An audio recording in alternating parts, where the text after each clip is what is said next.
Bonjour à tous, chers élèves. Aujourd'hui, nous allons corriger l'énigme grammaticale numéro 4 que j'ai postée il y a quelques jours sur mon groupe Facebook CRPE 2026 avec Coralie, professeure de français. N'hésitez pas à rejoindre ce groupe si vous n'en êtes pas encore membre et n'hésitez pas également à aller fouiller sur ce groupe une fois que vous y êtes dans l'onglet à la une qui est tout en haut ici. Vous retrouverez de nombreux challenges, énigmes grammaticales également qui sont tous corrigés sous forme de capsules vidéo sur ma chaîne YouTube. C'est pareil, allez faire les curieux, regardez tout ce qu'il y a sur ma chaîne YouTube pour vous entraîner et réviser efficacement pour le concours. Alors, cette énigme grammaticale numéro 4 consistait à donner la fonction du groupe de mots à Paris dans la phrase « Je vais à Paris ». Alors, pourquoi est-ce que je vous ai posé cette question? Je vais ouvrir mon tableau blanc dans lequel j'ai l'habitude de travailler avec les élèves en ligne. Voilà. Cette question, en fait, elle divise un peu, parce que il faut savoir qu'il y a quelques années, il y a eu une sorte de, comment dire, une sorte de réforme, on va appeler ça comme ça, de modification de quelques aspects de la grammaire, de quelques points grammaticaux, notamment l'histoire des compléments circonstanciels, des compléments essentiels, toutes ces choses-là un petit peu troubles. Alors, je voulais aujourd'hui vous apporter justement des informations sur ça. Alors, il faut savoir que dans la terminologie de la grammaire, on la trouve sur Internet, c'est un énorme document dans lequel il y a toutes les choses à savoir en grammaire, grammaire française. Il y a eu quelques petites modifications, notamment sur la question des compléments circonstanciels. Vous savez que les compléments circonstanciels, ils ont une particularité, c'est qu'ils sont supprimables et déplaçables. Et il y a eu quelques modifications parce que dans l'exemple que je vous ai donné, à Paris, jusqu'à il y a quelques années, était en effet considéré comme un complément circonstanciel de lieu. Je vais où? Je vais à Paris. Ça indique le lieu. Bon. Sauf que le problème, vous le voyez, c'est qu'un complément circonstanciel étant supprimable et déplaçable, eh bien dès lors, à Paris ne peut plus être considéré comme tel. En effet, je ne peux pas supprimer à Paris, je ne peux pas dire je vais. Je ne peux pas le déplacer non plus, je ne peux pas dire à Paris je vais, ça n'a aucun sens.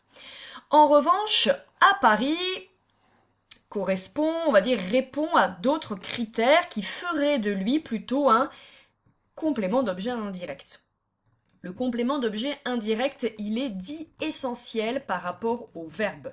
C'est-à-dire qu'on ne peut ni le supprimer, ni le déplacer. Il fait partie du verbe. Il constitue un bloc avec le verbe. Le COI ou alors le COD, c'est pareil, ils sont pronominalisables. Alors hop, c'est un mot un peu compliqué pour dire qu'en gros, je vais à Paris, vous pouvez remplacer à Paris par j'y vais. Le Y étant un pronom adverbial plus précisément. Par conséquent, à Paris était complément d'objet indirect. Alors ça fait un peu bizarre de se dire je vais à quoi à Paris. C'est pour ça qu'au concours, quand on vous demande de prouver l'existence d'un COD ou d'un COI, ne posez pas sur votre copie la question à qui ou à quoi, qui est jugée maladroite, ou on va dire un peu facile, un peu grossière entre guillemets, les grosses ficelles.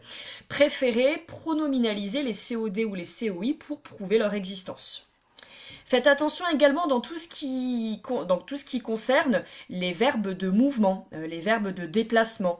Je me rends à la plage. Voilà, je me rends à quoi? À la plage. C'est également un COI et non pas un complément circonstanciel.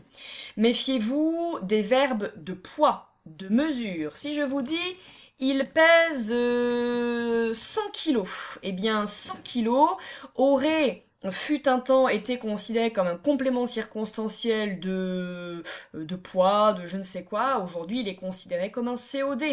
Il pèse quoi? Ça, on le pose dans sa tête, la question. 100 kilos, on peut dire il les pèse. Je peux pronominaliser mon COD.